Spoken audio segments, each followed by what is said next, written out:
W and Dr. King came up during the years of the Great Depression.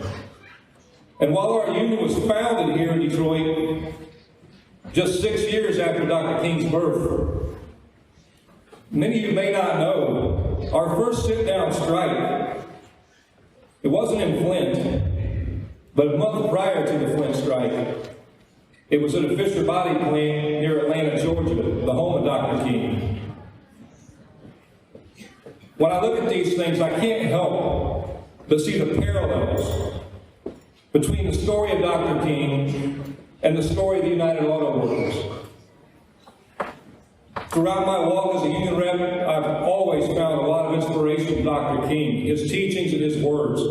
You know, the fact is, Reverend Dr. Martin Luther King Jr. is one of the greatest labor leaders in our country's history.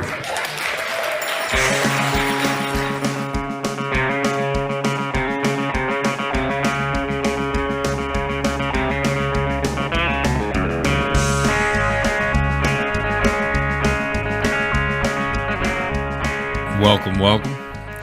Left Reckoning 153. My name is David Griscom. I'm broadcasting to y'all live from Austin, Texas. Joined as always by my good friend and comrade, Mr. Matt Leck. How you doing, brother?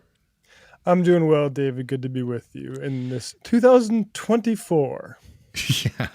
Even though we've been a show, it feels, yeah.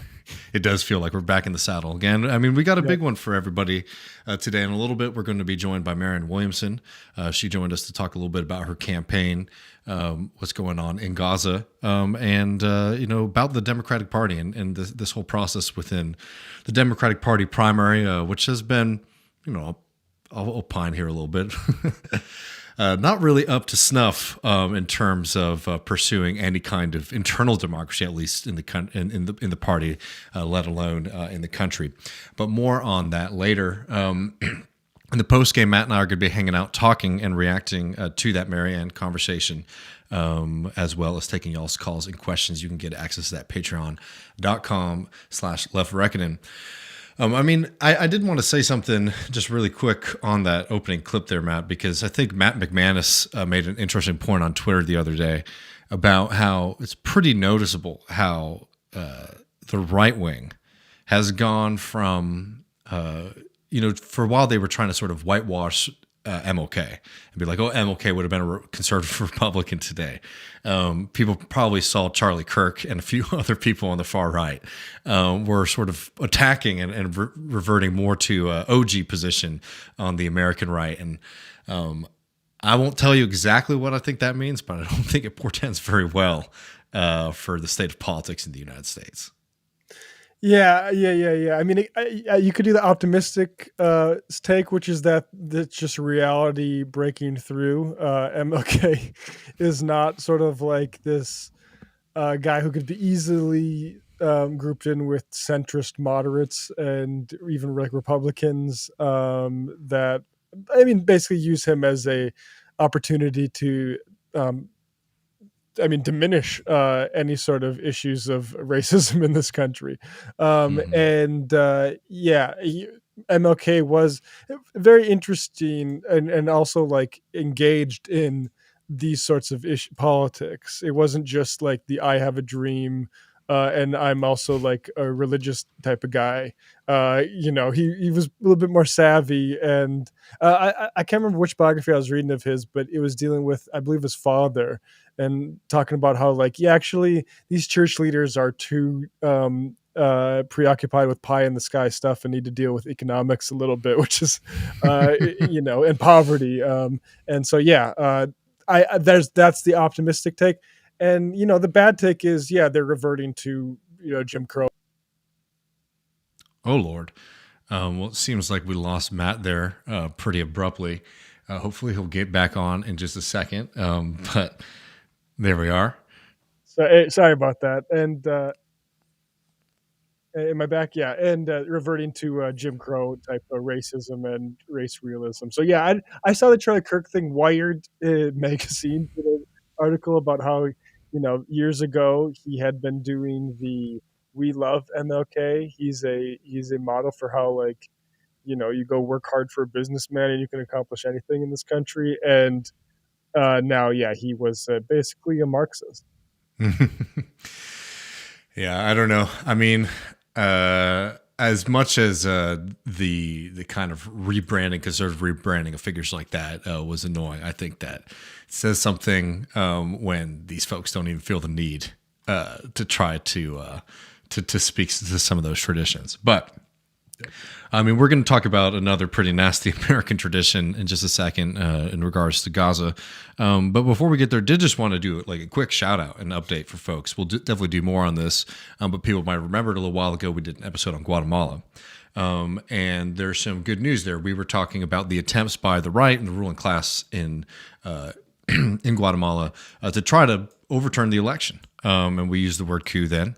And luckily, and this is very recent, Bernardo Arevalo was able to become the president of Guatemala, despite an attempt from the right to try to prevent him from standing and taking that position. So we'll definitely do we'll definitely do a more in-depth update on that in the near future. But wanted to start off with some good news because we're about to talk about some really difficult stuff today. Yeah, good news, but also another instance of the handoff of power being kind of iffy and a bit concerning for a little bit there. And yeah, that's not exactly something you like to see in world politics. But yeah, definitely good news. Arevalo is at least going to get the opportunity to govern. Mm-hmm. Well, Matt, I think we can get into this a little bit. We got a few clips to take y'all through. We're going to talk a little bit about the ICJ case that was brought forward by South Africa in regards to the mass slaughter campaign that Israel has been engaged in Gaza, and I think it's really important to note for a few reasons. One, because of the clear humanitarian importance and need for there to be a ceasefire, but also because it does seem to represent countries outside of, let's say, like the United States' direct influence, starting to find ways to influence international and global politics, right? Trying to find ways outside of the direct spheres of control of the United States and countries like the United Kingdom, and building up this bloc that is saying no to the mass slaughter campaign in Israel. And we can be a little cynical, and understandably so, about the kind of international human rights community, right? Because we've seen time and time again, particularly because of the American influence. But the difficulty in actually being able to utilize those forums to prevent mass atrocities like we're seeing right now in Gaza. But it's a really important step, I think. And the arguments that were made by South Africa, I found to be very, very compelling. And just to be clear, people should go and check out and try to watch as much of them as possible. This was, the clips that we have here from the United Nations live stream of the proceedings, which is about 3 hours. So there's a lot in there. But it's something that I think is, really important for us on this program specifically to be broadcasting, because in American media, there was one group of people who were heard, and that was Israel's defense, while the South African claims and proceedings were hidden and sort of written about on the back page of the newspapers. So we wanted to make sure that we're giving some space to these, because they lay out not only the extent of the attack in Gaza, but also breaking down the language that the Israeli government has been using, and is very clearly being used to inspire soldiers in engaging in these kinds of atrocities. So why don't we play this first clip here, sort of outlining the case in broad sweeps. It's my task to address the court on the genocidal acts that have led to this urgent request for provisional measures under Article 41 of the Statute of the Court. South Africa contends that Israel has transgressed Article 2 of the Convention by committing actions that fall within the definition of genocide. The actions show a systematic pattern of conduct from which genocide can be inferred. Allow me to place these acts in context. Gaza is one of the two constituent territories of the occupied Palestinian territories, occupied by Israel since 1967. It is a narrow strip of approximately 365 square kilometers, as depicted in the map now displayed.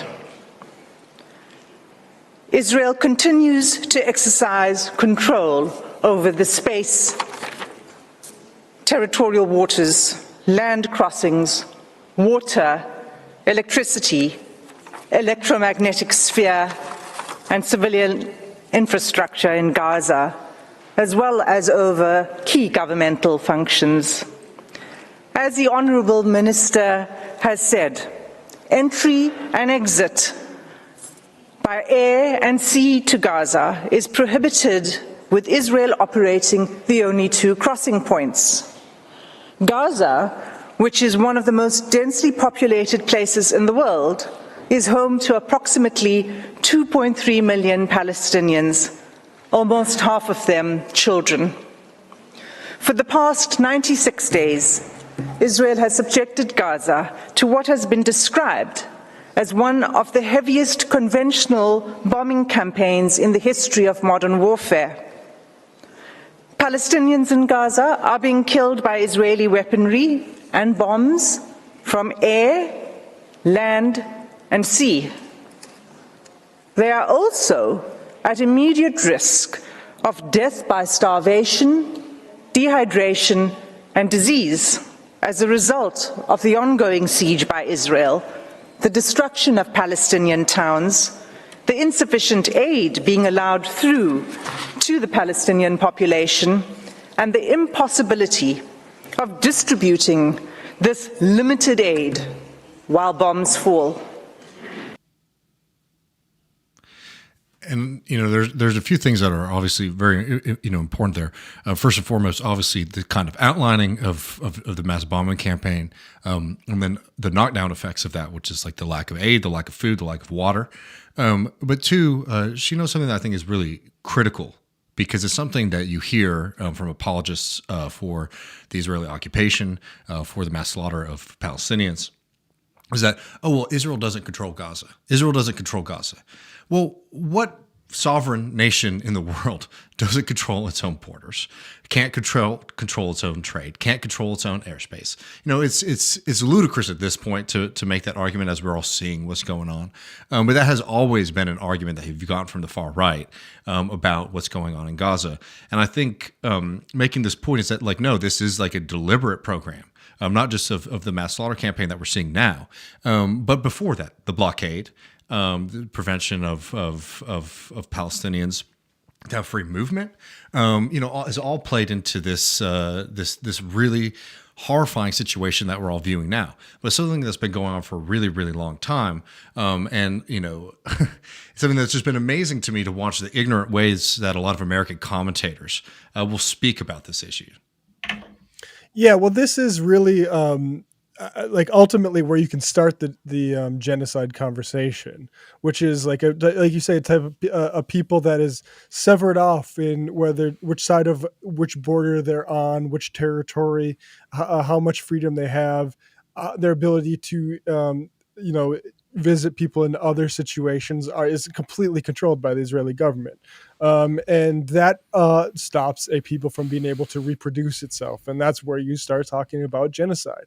And this whole period since October 7th is war crime after war crime after war crime toward that end.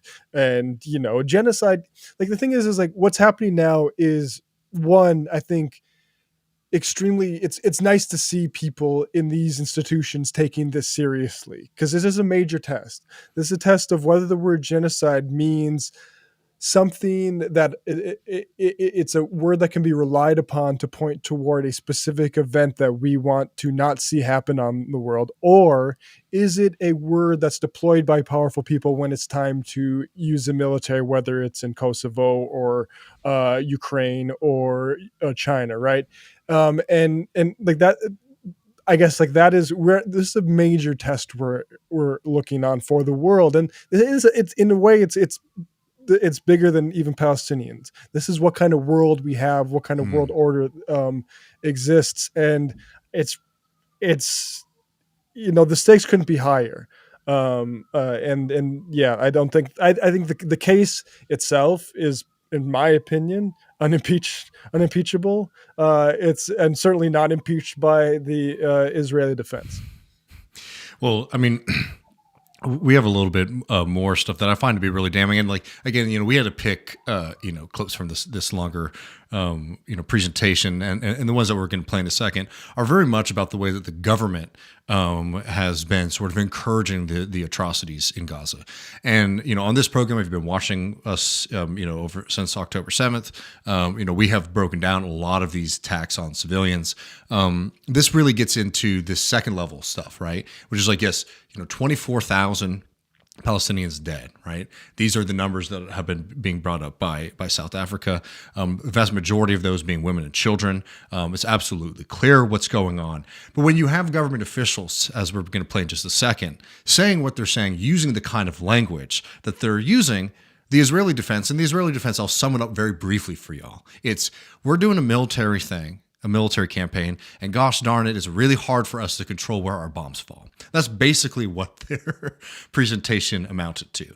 And that's the one that got a lot of play in American media, so we thought it was really important to make sure that the South African presentation was being brought up. So we're going to play a little bit longer clip here in a second, breaking down some of the statements coming from the Israeli military, how that is being reacted to by people, by officials in the Israeli government, how that is playing out with members of the Israeli military. But before we get there, just to sort of catch people up so that they can follow and understand what these proceedings are about, what is being asked for here, what are the possibilities here. What is happening right now is before the ICJ, these presentations have been made by South Africa and by Israel.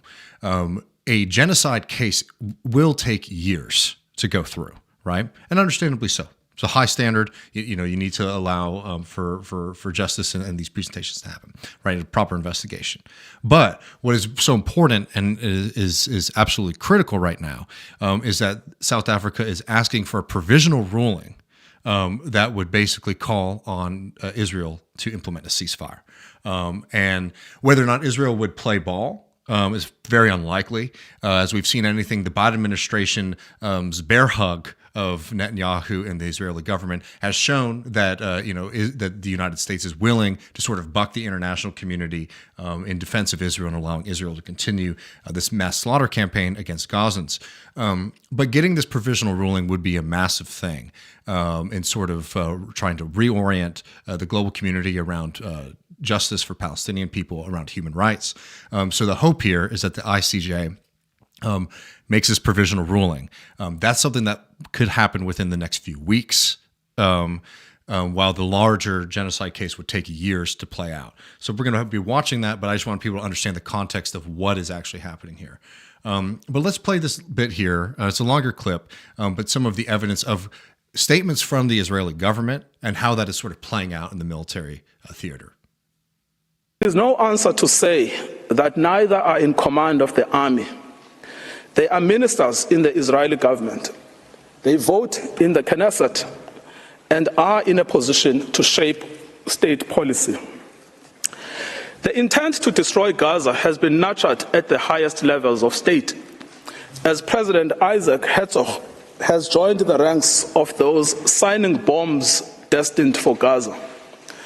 Having previously noted that the entire population in Gaza is responsible and that this rhetoric about civilians not aware, not involved is absolutely not true, we will fight until we break their backbone. Later attempts by the President and others to neutralize this speech have not altered the sting of his words, which was to tar all Palestinians as responsible for the actions of Hamas. Nor, as I will show below, has it affected how state policy is understood within government. The Minister of National Security repeated the President's statements that Hamas and civilians are responsible in equal measure. On 10 November 2023, in a televised interview, he stated that when we say that Hamas should be destroyed, it also means those who celebrate, those who support, and those who hand out candy. They are all terrorists, and they should also be destroyed. These are orders to destroy and to maim what cannot be destroyed. These statements are not open to neutral interpretations or after-the-fact rationalizations and reinterpretations by Israel. The statements were made by persons in command of the state. They communicated state policy. It is simple. If the statements were not intended, they would not have been made. The genocidal intent behind these statements is not ambiguous to the Israeli soldiers on the ground. Indeed, it is directing their actions and objectives. On 7 December 2023, Israeli soldiers proved that they understood the Prime Minister's message to remember what the Amalek has done to you as genocidal. They were recorded by journalists dancing and singing. We know our motto, there are no uninvolved, that they obey one commandment, to wipe off the seed of Amalek. The Prime Minister's invocation of Amalek is being used by soldiers to justify the killing of civilians, including children. These are the soldiers repeating the inciting words of their Prime Minister.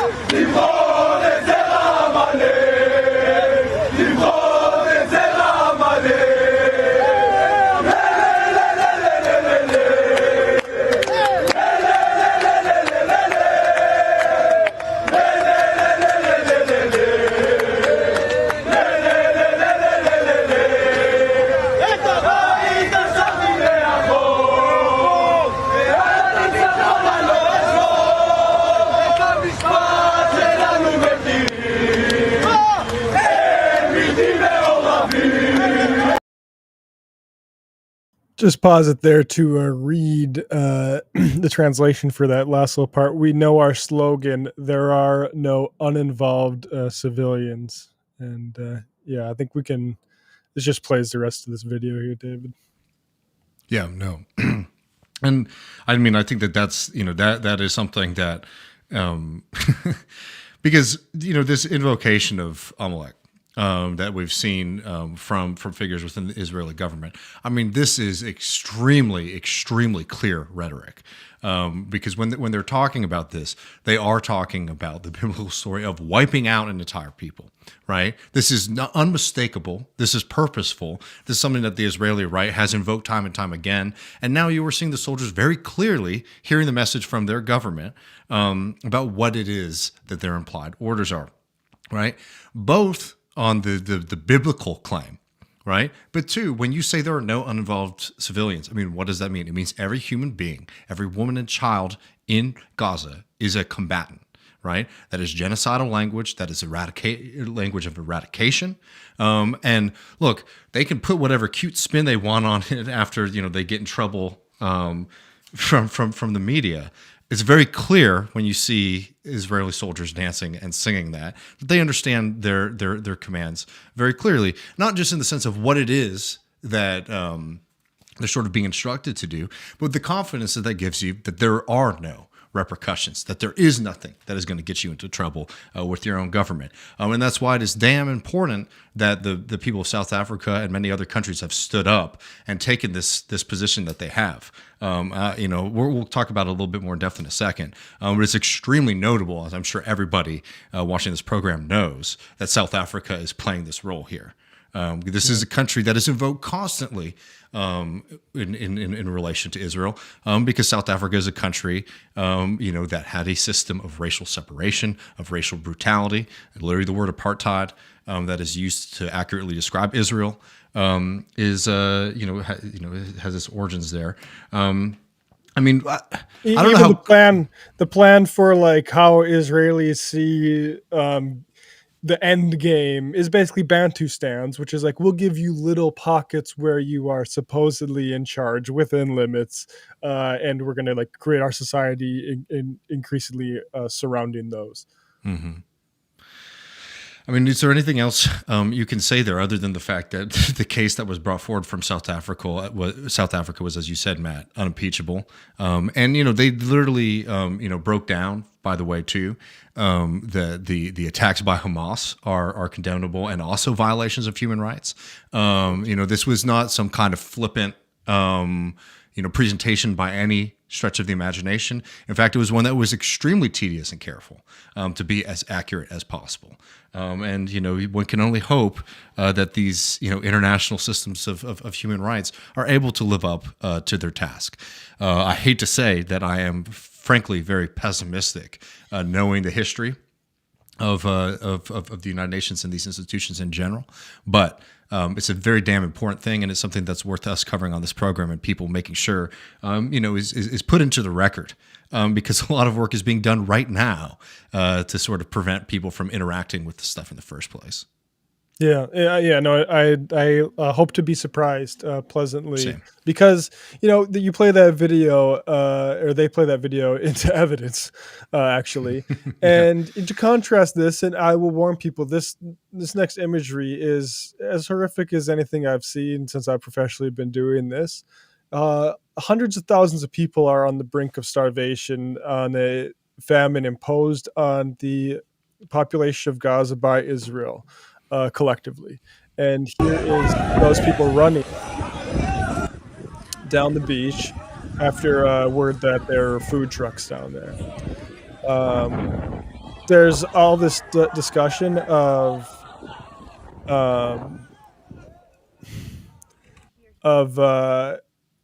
the death toll, and who knows where's that 20-30,000. It could get a lot worse. Mm-hmm. And right in front of our eyes, right as we're messing around with all this crap of is the left too supportive of the Houthis?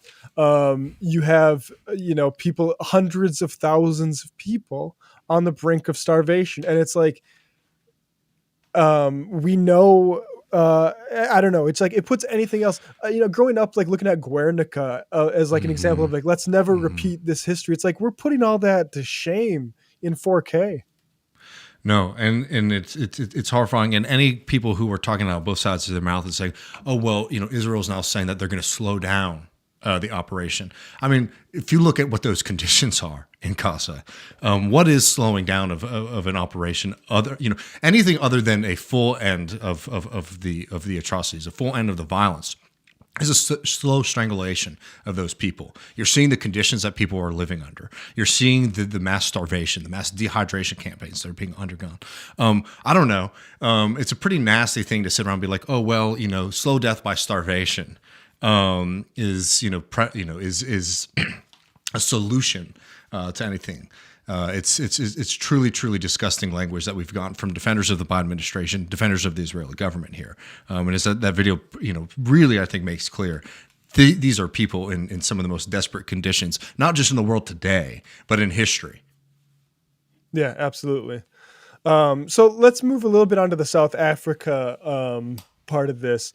This next video was going around TikTok. Actually, I saw shared by Zionist, mocking the idea of apartheid. And again, apartheid's not the term at issue here. But I seeing this video, it makes me depressed, honestly, because this represents what is depicted in the video. These young Israeli women is a failure of a humanistic project that I want to see in the world, right? Like these women are so poisoned from humanity. So to give you what I'm saying, they're mocking the idea that Israel is labeled an apartheid society by taking videos of themselves pointing to things that aren't Jewish and saying there's apartheid.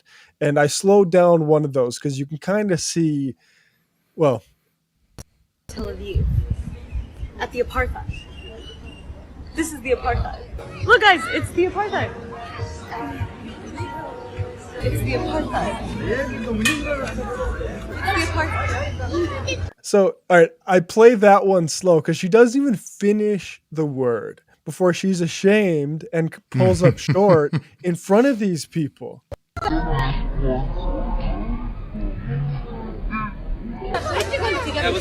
And I just think of like, what kind of way is this to go through like existence? And here is just an article from Haaretz today, and I'll play a little bit of the so people can hear. Education Ministry withdraws funding of Jewish event over Arab-Israeli host. A woman who represents mixed marriage cannot represent Jewish culture. So the ministry about journalist and host Lucy Aharish, who is married to Jewish father star. Basically, there's a mixed marriage, and it's too much for this Israeli council, and they pulled funding. The idea that you would, grow up, and I mean, it's just like it's a structure that fundamentally produces broken people, which is what those young women are. And to go up and the thing is they know it fundamentally when she says, and she like stops and there's the apartheid, and she's worried that the Palestinian woman is going to hear them. I don't know if they're in Tel Aviv, maybe, or was it that was in Tel Aviv, right? Mm-hmm. Is worried that she's going to be overheard, saying there's the, like, you're using these people as props for propaganda, literally, and you know that it's wrong, and you still do it. I mean, it's crazy. No, just because you don't even have the courage to finish your sentence in front of the person. Yeah. Do you know what I mean? You don't even have the temerity to continue your nasty campaign there. You know it's not true. I mean, and you're still doing bits about it. That's mind control. Like that is crazy. So just to do a trip down memory lane here, here's a little bit of footage of South Africa in years past, and how I'd say honestly, the thing about South Africa, if they were going to get apartheid South Africa, if they were going to give modern Israel notes, is don't be so defensive. Okay, just do it. Just act like everything's cool like this. Country of people, Africans, black and white, Asian and colored, rich and poor, young and old. This is our South Africa. No. Now, left reckoners who watch a lot of our programming will be familiar with this clip, but this is from a documentary from, I believe... Wait, just really quick on that last video. Let's just be very clear, especially for people who might have been watching or something like that. That's an old apartheid kind of propaganda video saying that there's no apartheid in South Africa because, look, there are black people at the beach or on camera walking around town, right? It is the exact same kind of mentality. It's the exact same kind of sloppy defense as you're seeing today. And it's so striking to actually see those things put back to back. Because it's the exact same argument, it's the exact same playbook, it's the exact same attempt to sort of paint a picture that even the people in Israel know is a lie when they're trying to record those videos today, just like they knew it was a lie back then in South Africa. Yeah, exactly. And so this next clip here, I think, is one of the more interesting bits I've ever come across because it shows a consciousness of, talk about terms being important. Settler colonial is why these two countries are linked, Israel and South Africa. And the dialectic that this guy has gone through here is one that Israel has also, the Zionists that think that, okay, we're going to expel more Palestinians from Gaza, for instance, and maybe even further our grasp on the West Bank. They've gone through this as well. And also they have the benefit of seeing South Africa losing their apartheid status. And like the concern here, I think, that is the world is going to need to force Israel to not benefit from those lessons to maintain it. So anyway, this guy puts it, I think, very succinctly that it's going to take a little bit of force. If there is not the strength of will on the part of the Afrikaner to follow the course he's chosen and to do it to a certain extent ruthlessly, although I would say he will always try to justify it vis-a-vis certain moral principles. But if this is missing, I mean, we have lost. Then we must capitulate. Then we have no policy. The Afrikaner is of European stock. Our traditions are European.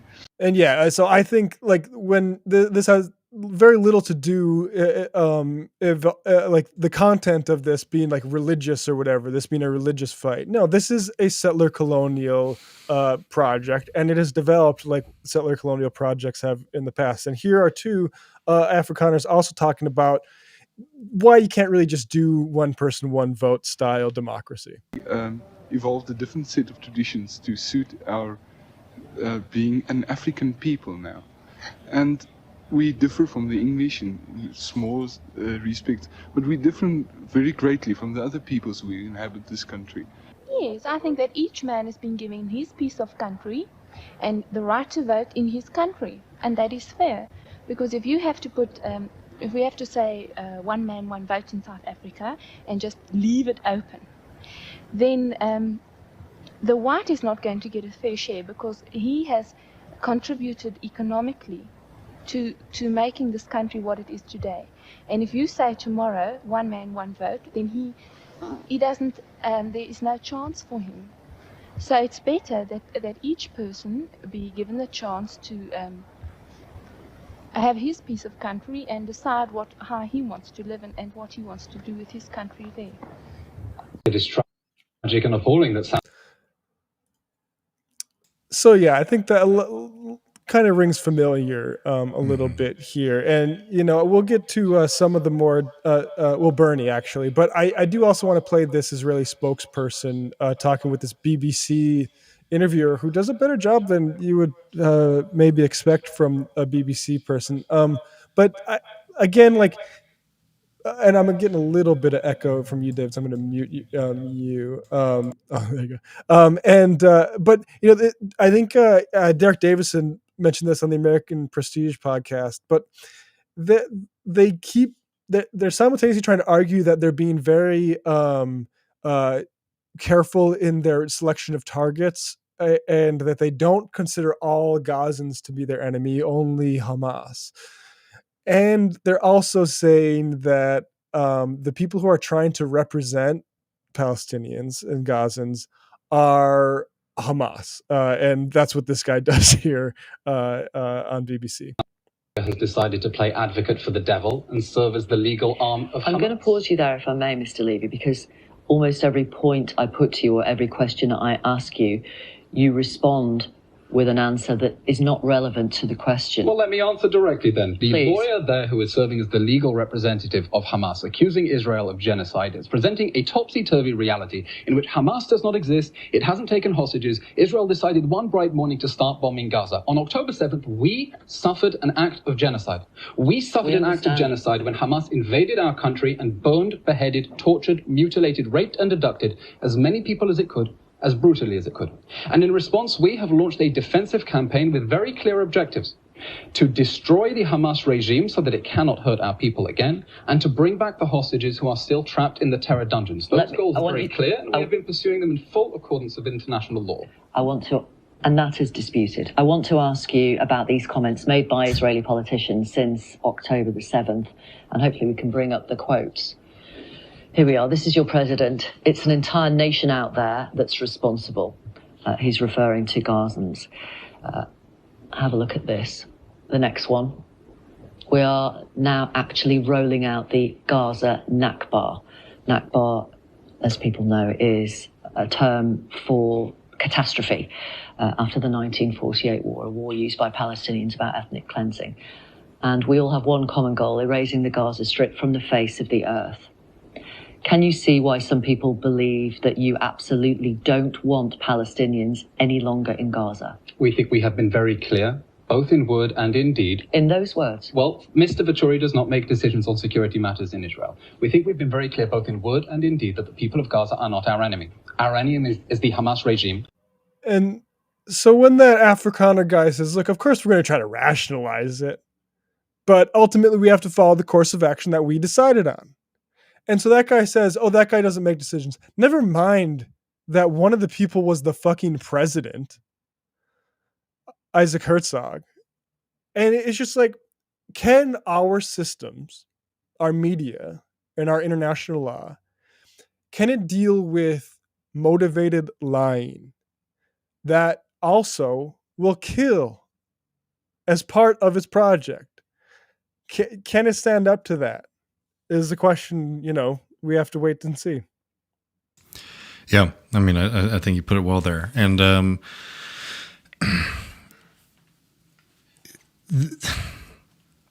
as you're sort of putting out, there's like the entire rationale of like the Southern Colonial Project is like doing something that most people I think inherently know is wrong. And that's why not only do you sort of, engage in mass propaganda campaigns, massive lying campaigns, but also in the kind of threats that people on the Israeli left have to deal with on a regular basis. As we're talking about that young man who refused to serve in the IDF. This is somebody who not only, is taking a brave stance and doing something just saying, I'm not going to participate in these attacks, but somebody who is now going to face for the rest of their life, as long as the system maintains itself, right? Persecution and attacks for the decisions that they made. They're not the only one who's ever done this. This is something that has happened to other, Israelis who have refused to participate in this project. But this is how these kind of systems maintain themselves, right? One, through the kind of direct aspect of propaganda, and then through like the actual punishment, humiliation, attacks on people's livelihood, abilities to get employment, further their own personal life. This is all to maintain a system that I think deep down most people know is unjust. And just lastly too, going back to the one person, one vote. I mean, this is exactly the kind of two-faced discussion that we get all the time about potential solutions here. Where one thing about Palestinians that I think is really important to note is that on top of like the actual like slaughter campaigns against them, the lack of ability for Palestinians to be able to pursue and have a state. It's also the separation of Palestinians who live in Israel, Palestinians who live in Gaza, Palestinians who live in the West Bank. Having all these people under different systems is all meant to dilute the Palestinian population, right? This is just textbook apartheid. This is textbook attempts to try to marginalize, defeat, and push out a whole group of people. Yeah. Well, we're going to go to the interview in just a second, but before we do that, we did want to do a quick shout out. And this is somebody who, we haven't had too many good things to say, frankly, since the beginning of this conflict. But this is something that is notable and I think is very important, which is that Bernie Sanders is pushing right now, I believe, right, Matt? Yeah. A vote in the Senate to force a vote that would potentially freeze American military aid to Israel. It would make the United States State Department have to investigate claims of war crimes and crimes against humanity by Israel. And if they fail to produce a report, it would mean that American aid would be frozen. Very unlikely to get through. Let's just be honest about that. Very unlikely to get through with the state of the Democratic Party in this country. Very unlikely to get through with the leadership in the Democratic Party we've been getting from Joe Biden. But again, a very damn important thing. And here's Bernie Sanders speaking with Jake Tapper just the other day about this. The spokesman for the National Security Council, John Kirby, responded to your plan saying, quote, "We do not believe that this resolution is the right vehicle to address these issues, and we don't think now is the right time. The Israelis have indicated they are preparing to transition their operations to a much lower intensity, and we believe that that transition will be helpful both in terms of reducing civilian casualties as well as increasing humanitarian assistance," unquote. What do you say to that? I strongly disagree. Jake, we have got to, as Americans, take a very deep breath. What is going on in Gaza right now is a horrendous humanitarian catastrophe. We're looking at 23,000 people who have been killed, almost 60,000 have been wounded, and 2/3 of the people who have been killed are women and children. You're looking at 70% of the housing units in Gaza that have been destroyed. Jake, if I use the word Dresden, Germany to you, you think about the horrific destruction during World War II of that city. What is going on in Gaza now in 3 months is worse than what took place in Dresden over a 2-year period. This is a catastrophe. And now, according to the United Nations, after you have 1.9 million people displaced from their homes, they don't have food, they don't have water, they don't have medical equipment, they don't have fuel. What you are looking at is imminent starvation. Children are starving to death. So my view has been from the beginning, Israel has a right to respond to this horrific terrorist attack from Hamas. But you do not have a right to go to war against an entire people, women and children. And the United States Congress has got to act because a lot of this destruction is being done with military weapons supplied by the United States of America. And what the resolution that I'm introducing is about, it's consistent with the Foreign Assistance Act. It says that if American military assistance is given to any country, Saudi Arabia, Israel, any other country, it has got to be used consistent with human rights, international human rights standards, and American law. In my opinion, that is certainly not the case. We have a horrific humanitarian catastrophe. We cannot turn our backs on it. Congress has got to start moving to protect children in Palestine. Yeah. So, I mean, this is not. I think there might be an impression that Bernie, people who have followed the online stuff might have the impression that this is a change of pace for Bernie. Bernie has been doing this, I think, more or less from the beginning. Mm-hmm. He just won't say the word ceasefire. And I think that's pretty consistent with how we've been understanding Bernie, which is that probably around when he stopped his campaign in 2020, Bernie has basically dropped the mantle of movement leader. Mm-hmm. And he is now what is, in a vacuum, very welcome, a way above average power broker in the Senate, including on this issue, even though I think, he's not great. He's not where I would want to see a politician, right? He can play that role of above average power broker in the Senate. Again, the Senate is an institution we're not necessarily a fan of. So it's like, that is a low bar. This stuff is helpful. I welcome this, and I appreciate it. It's unhelpful when he undermines the broader global left pro-Palestine movement calling for a ceasefire. That is objectively not helpful. And why we're running that sort of cross purpose isn't entirely clear to me.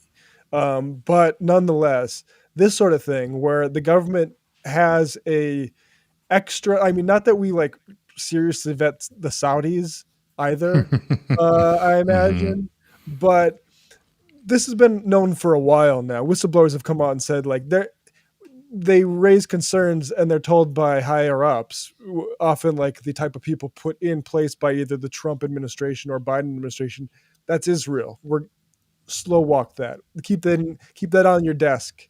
But not really priority right now or early ever. And that is, again, that the world sees that. This isn't some secret history. The only people this is a secret to is really our electorate, and maybe the electorate of Europe, and Israel. But this is known that we don't take this shit seriously. Mm-hmm. Yeah. So, I mean, I think you just said it well, so I'm not going to relitigate anything, but I will just say that one of the things is I think it is important to be able to kind of criticize from a place of understanding. I guess let me rephrase that, because I don't want people to say criticize from a place of sympathy. I just mean it's sometimes the online left discussions sort of are going to miss, for example, that Bernie Sanders has been pushing something like this. And this is not a defense or an absolution of all the things that we've been really frustrated with, but it just is maybe a kind of nudge to kind of root our criticism in what's actually going on and seeing what's happening, both good and bad. Well, folks, unless you had anything else to add to that, Matt, I think we're going to jump over to our conversation with Marianne Williamson, who's running for the Democratic Party nomination for President of the United States. It was really interesting being able to speak with her. We'll play that interview, and then right after that, Matt and I are going to go over to the PostGame, patreon.com/leftreckon to get access to that, and you'll hear Matt and I's thoughts on what was said in that interview, and we might talk a little bit about Iowa, take some calls and questions from the listeners, so you won't want to miss all of that. But without further ado, we have our conversation here with Marianne Williamson. And here it is.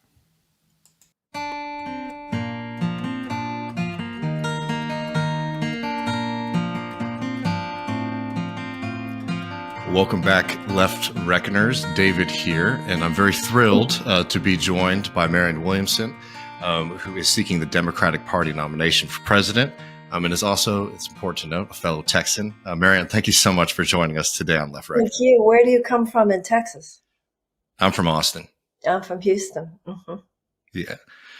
Well, I mean, I wanted to talk to you about a few things, and I'm really happy that you're able to take some time and join us today. But before we jump into talking about your platform, I want to talk a little bit about the state of the primary in the Democratic Party, because I'd be very curious to hear your experience running within the Democratic primary, because from the outside looking in, I have to say that it feels like the Democratic Party isn't taking very seriously their commitment to cultivating internal democracy right now, which is very frightening when we see these threats on democracy coming from the right wing.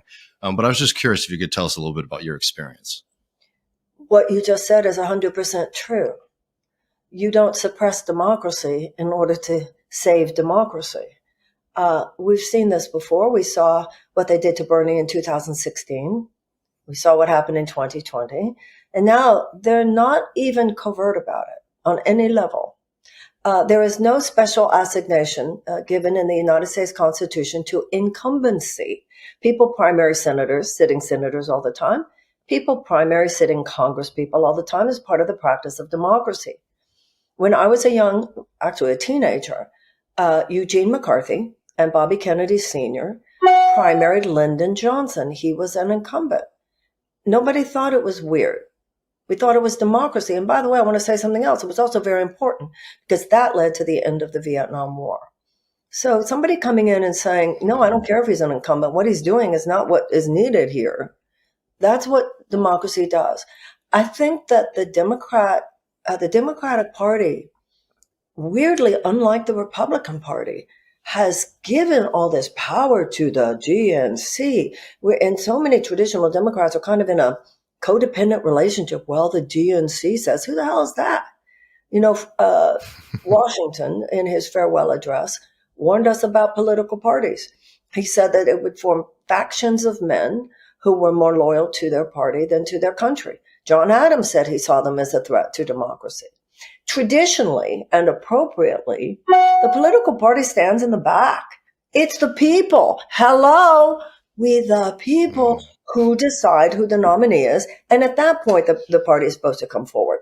Here, they said from the beginning, we see our job as making sure Joe Biden gets the nomination and then the presidency. I remember very shortly after I announced, I was watching, I don't know if it was CNN or MSNBC, and there was a panel, and my name came up about my running, and there was a young woman who was clearly miffed. How dare I, right? And the comment. Well, I did lose you a little bit here. Are you there? Are you there now? I'm sorry, Marianne. Yeah, we missed you a little bit there. You were saying that right after you announced, there was a panel on MSNBC. Right. And on this panel, there was a young woman. And when my name came up and she was asked, she was clearly miffed. Like, who let you in here? I want to say James Madison, a little help from Susan B. Anthony, or whatever. She was clearly miffed. And then she said something. She said, well, I think this is what we should do. We should just ignore her. Let's just pretend she's not here. Now, when she said that, my thought was, well, good luck with that. But that's exactly their playbook. They have sought to invisibilize, to smear, to erase. And now what has happened in this latest phase, because they have shown they are vicious, they will do whatever it takes to get you out of the conversation if you do not toe their corporate line. If you suggest that you want to overturn that corporate apple cart, they're coming after you, to the point where now they're knocking me and my fellow candidate, Dean Phillips, just off ballots. Nope, you're not on the ballot in Florida. Nope, you're not on the ballot in Tennessee. Nope, you're not on the ballot in North Carolina. Nope, you're not on the ballot in Wisconsin. The secretaries of state say, well, the DNC says. Mm-hmm. Well, I mean, I wanted to ask you, what would your response be to somebody who does make the argument that, Donald Trump represents such a threat to American democracy, that regardless of the criticisms we might have of somebody like Joe Biden, it's important to have him go into the campaigns, maybe potentially into the general election unscathed, uncriticized, because, anything that is sort of critical about Joe Biden might sort of open up opportunities for Donald Trump. How would you respond to somebody who makes that argument to you? My response is that it is because Donald Trump is such a threat. It is because the fascists are at the door that we should be having a robust conversation about who would be the best candidate to oppose him in the 2024 election. This idea that it is by definition Joe Biden, I submit that maybe we should discuss that. He is shrinking his poll numbers are shrinking. He is unpopular with a lot of different groups for a lot of different reasons.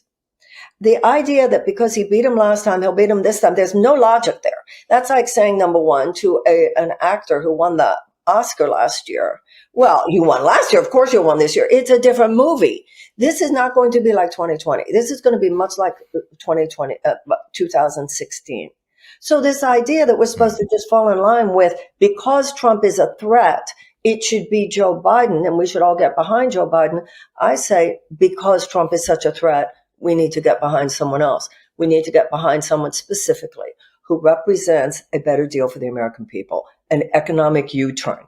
That's how we are going to win in 2024. First of all, they tried with Bidenomics. Well, good luck with that, guys, because that only applies to 20% of Americans for whom economically things are good. That's number one. So then they shifted to be afraid, be very, very afraid. Once again, this is not like 2020.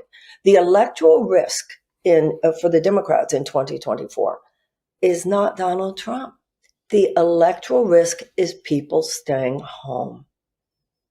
People who feel no particular sense that Joe Biden will change their lives or the issues that they care about in any appreciable way.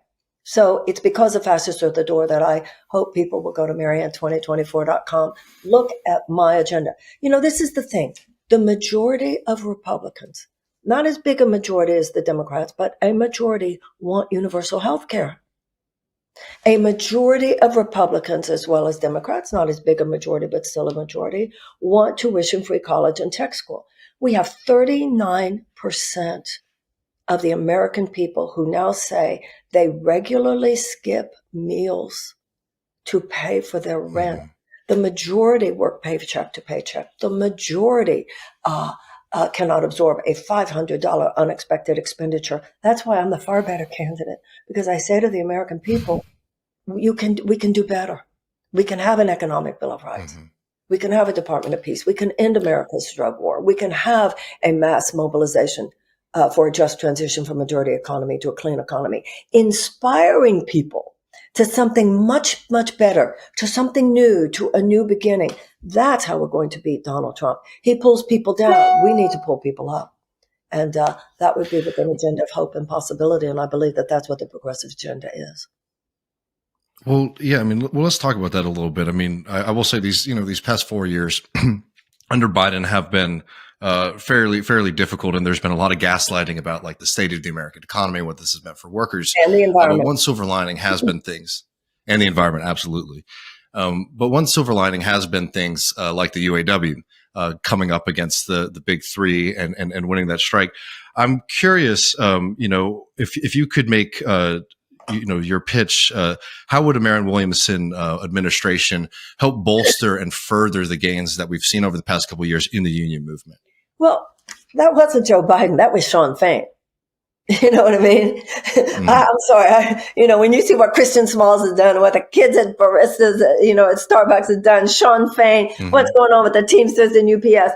I'm sorry. I don't give the credit there to Joe Biden. He says he's a labor president. He's not an active union buster the way Nikki Haley, for instance, in South Carolina has been. Although, I don't think his behavior with the railroad strike is anything for anybody pro-labor to be excited about. He has not mentioned the PRO Act. Once he got in, I haven't heard any further mention of the PRO Act. No real capital spent on it. You do have a friendlier National Labor Relations Board than we had, certainly under Trump, but it needs to be more robust. It needs to be funded much better. So to say that this is an example of one of many areas where, is he better than the Republicans? Absolutely. But that's such a low bar. So the gains of I would have been on the picket line if they wanted me there. I would have been on the picket line. Absolutely. Well, I mean, on that, I mean, one thing that we cover a lot on this program, particularly being based here in Texas, is this question of what a just transition would look like. You know, the question around a just transition and getting off of dirty fossil fuels is a two-part question. One is like, how do we build the infrastructure of green renewable energy? But two, how do we do it in a way where people working in those industries aren't going to working in conditions where they have bad jobs, non-union jobs. And it's something that I found a lot of people in the Democratic Party aren't really interested in having that second level conversation about what does a transition actually mean for people who work in the energy industry today. And I was curious what your thoughts are on that. And you're right. It's very arrogant and elitist for Democrats to act like that's not an issue. It's very much an issue. We'll take that one first. You know, one man came up to me. He said, I make over $100,000 working for the oil company. What do you want me to do, Ms. Williamson? Work for what, $14 an hour installing solar panels? This man has a right to ask that question. But let's be very clear here. Technology, manufacturing, and research. A lot of those jobs are lateral. A lot of those jobs can be lateral. Now, if things are done well and the president creates a positive enough relationship with these oil companies, a lot of this is not leaving these guys behind, but getting these guys to repurpose. They can take some of their own employees. And, you know, you were doing this with your technological skill last week. You're going to do that with your technological skill this week. And those people, and that is the meaning of the just transition, those people should not fall through the cracks. And in a Williamson administration, they will not fall through the cracks. They are given top priority at those jobs. You know, whether you're working on oil or you're working on development of clean energy. When it comes to manufacturing, when it comes to engineering, when it comes to technology, a lot of those skill sets are very much the same. And it needs to be strategized. And I'm not only aware of the issue, I think of the moral commitment that the country has to make to those, as you said, thousands of people. Once again, and a lot of them are in Texas. Absolutely. Secondly, in terms of how we do it, it's how you spend your money. It's where you put your resources, where you put your funding, where you put your subsidies. We haven't, there's a lot of growth going on in a green energy grid now, but not nearly the level. It needs to be a World War II level mass mobilization. Well, I mean, on that question, would you prefer building out publicly owned utilities versus sort of encouraging the private market to do that, more in the style of like the TVA expansion? Let's start with public-private partnerships. Let's not, I don't want to be a bomb thrower. I don't want to be a chaos agent. We're going to make some fundamental shifts here. And if we go in and you just like throw everything up in the air, let's be smart here. One of my favorite stories is what happened when President Roosevelt knew, given what Hitler was doing, we're going to have to get in. We didn't have an army to speak of, and Britain had nothing. So he needed this many ships and this many planes and this many tanks. So where is he going to get it? Well, he's going to get it from the industrial powers of the Midwest. No different. The same big three is represented there today. And in our cases, energy companies to a great extent. So he calls those guys into the Oval Office and he says, gentlemen, I need this many tanks and this many ships and this many planes. And they say to him, Mr. President, we're patriotic Americans and we support you. And as soon as we finish selling these cars, we will give you your ships and your planes and your trains and your tanks. Roosevelt responded, gentlemen, I don't think you quite understand what I'm saying to you. It is a national emergency. We need this many ships, this many tanks, and this many planes, and you won't be selling cars until I get them. Now, he knew he was going to have to build a partnership with them because they were going to make a profit ultimately. But he did it. He forged a partnership, but he made it very clear. First, the war effort. First, the war effort. And that's what we need to start with, a president who makes it clear. This is an emergency. It is a national emergency. It is a global emergency. And I'm not asking you to play ball. I'm telling you, I am assuming the powers of the presidency, even if that means declaring a climate emergency. This will come first. The ability of our great-grandchildren to breathe comes before your profits. Now let's talk. Mm-hmm. Well, that's very interesting. And I need to ask though before we conclude here, because it's I think one of the biggest issues going into the 2024 election, particularly around Joe Biden, is like the mass slaughter campaign in Gaza. And I'm curious if first up, if you could sort of categorize your thoughts on how Biden has been leading or not leading in this moment, and what you might be doing differently if you were sitting in the Oval Office today. Well, October 7th, he had a lot of moral clarity that I appreciated. When it has come to the bombardment of Gaza, he has lacked moral clarity. The death of a Palestinian child is no less horrifying than the death of an Israeli child. So I do not understand, you say support Israel. There are different ways you support Israel. Supporting them militarily at this point in this war, it transgresses our own values. Support for a friend should not mean the sacrifice of your own moral values. And so our highest allegiance should be with humanity itself. I would not be supporting this at all, and I would be making it clear. Now, what we hear, what we read. Would you wait just really quick? Would you stand with South Africa in their investigation of Israel for genocide? Well, we're not even part of the criminal court. So the South Africa has brought the case. It is being argued. And by the way, I think we should be, don't get me wrong. But they probably haul away Dick Cheney, and we know it, right? So that case is being argued right now, and it will be a very, very, very interesting to see where it goes. I understand the argument that both people are making, but ultimately the word is not what matters. The death of those people is what matters. Whether you call it genocide or you don't call it genocide, it is the indiscriminate bombing of civilians. It is not okay. So as far as the American president is concerned, whether they call it genocide or not, I mean, people are acting these days like words matter more than the reality, and definite, and more importantly, more than what it will take to actually change the reality. And that's what I'm interested in, and that's what I would be interested in. Well, I mean, on that, and I know the reports are that do when everything Biden here, had his last phone call, changing that reality. And changing that reality, sorry. exactly. So President Biden had a phone call with Netanyahu, who I believe is a villain in this situation. He had a call with Netanyahu, apparently trying to pressure him. Okay, speed this up. You don't say to somebody, speed up. You say, stop. Stop. And then apparently Biden was not pleased with it. He said this phone call is over. But the money and the military assistance are still there. And I would be using all my power to stop it. We need a release of the hostages. We need an immediate ceasefire, not later, now. And we need architecture for a two-state solution. And that is what the United States should be passionately supporting. Well, Marianne, I really appreciate you taking some time to join us on Left Reckoning.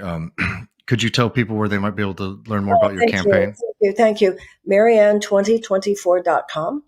And I hope that you will look very closely at the issues pages. Everything from the drug policy to the health policy to the economic policies to the immigration policies to the climate policies to Department of Peace, Economic Bill of Rights, ending America's war on drugs. It's a real economic U-turn. It's the creation of a new chapter of American history. It is cutting the cord with the aberrational chapter of neoliberal economics. It's not going to happen unless we, the people, intervene. If we continue to vote for Biden or Trump, Biden's better, but that's a really low bar. It's incremental change. And if you're feeling, well, I'm going to vote for Cornell, or I'm going to vote for Bobby, or I'm going to vote for Claudia, or I'm going to vote, or Jill, that's cool. You still have a lot of time to think about that. But I hope that you will consider voting for me in the primary. And there should be a candidate in the primary who stands on the issue of Gaza as on the issue of everything else for something very different than what this president is offering. So thank you. Thank you for giving me the opportunity to be here. Yes. Well, thank you very much for joining us. Thank you.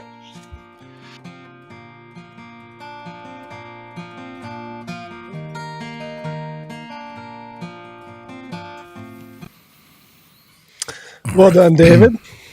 All right, friends. Well, Matt and I definitely have some thoughts on that. and we'll tease them.